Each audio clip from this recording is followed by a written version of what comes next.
Hi everyone, this is Bubby Peggy, and today I'd like to speak to you about a very important principle called the ninth commandment.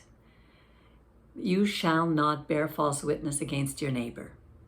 So what does it mean to bear false witness? First, we need to look at it from the Hebrew perspective. The Hebrew mentality is very different from the Greek, the Western way of thinking. For the Hebrews, it begins with the individual and moves out to the community, where the community is there to support the individual, but the individual reaches out into the community. Our sages say if you save one life, it's as if you saved the world.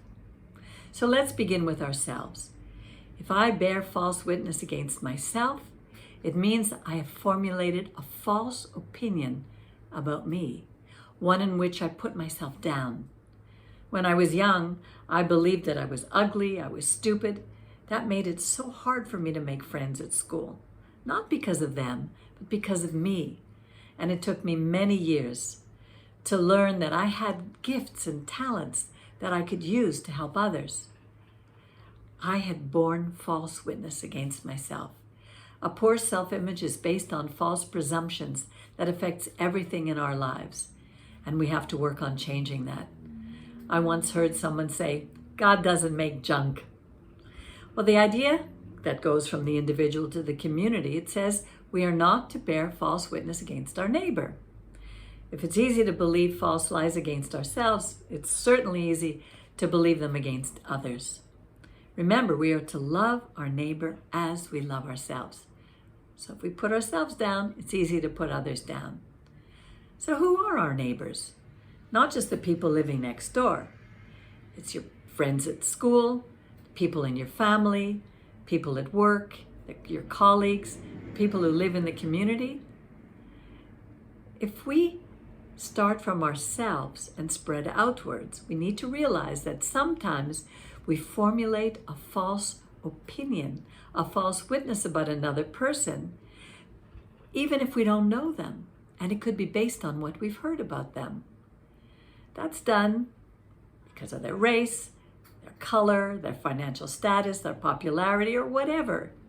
Our Creator made us all equal human beings, but not necessarily equal in role, in function, or position that we were made for.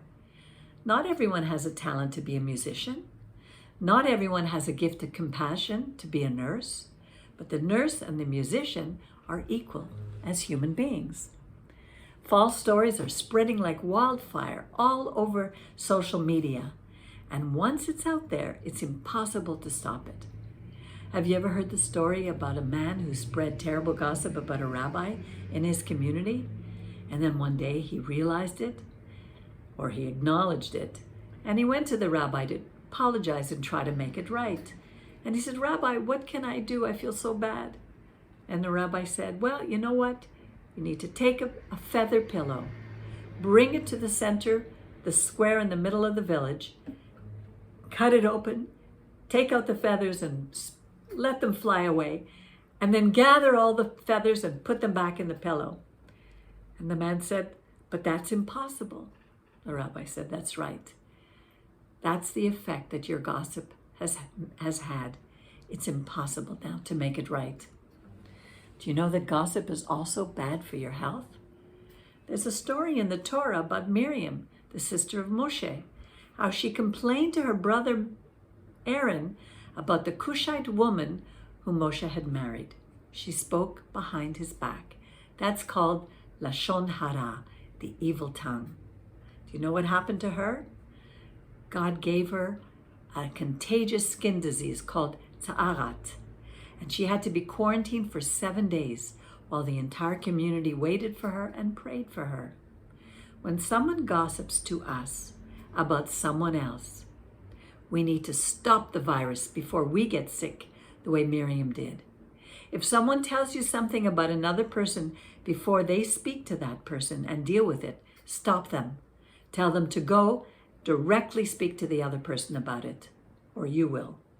Like Miriam, it could be very bad for your health.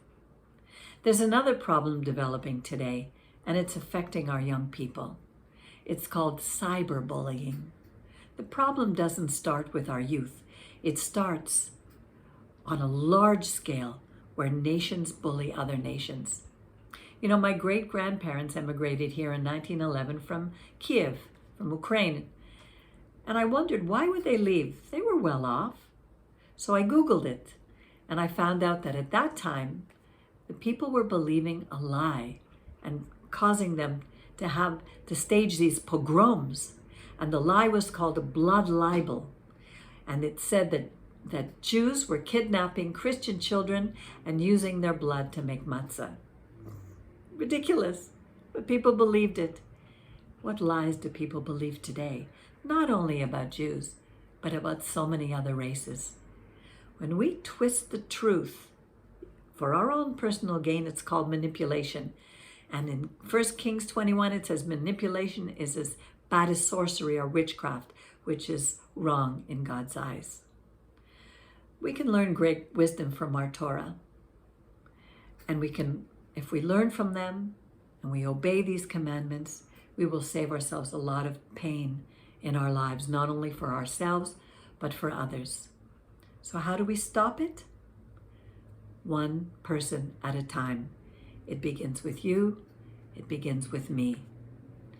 Now, there's a song that I learned, written by Debbie Friedman, El Na Rifanala.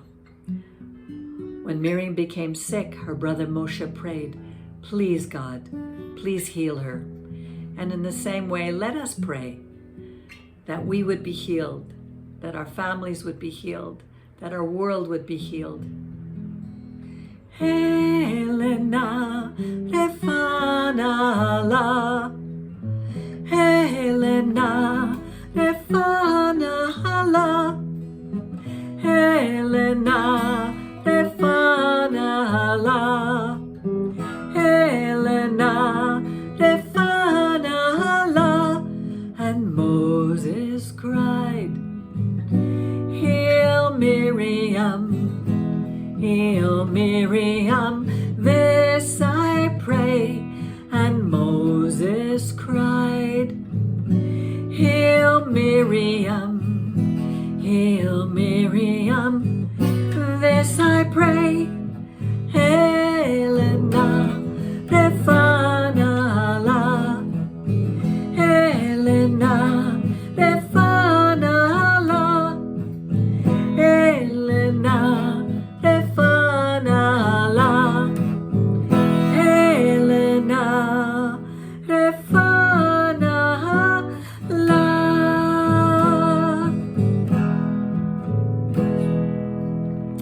Thank you for listening. If you like this video, please subscribe, send it to your friends, send it to your families, your colleagues, and I'll see you again next time. Have a great day.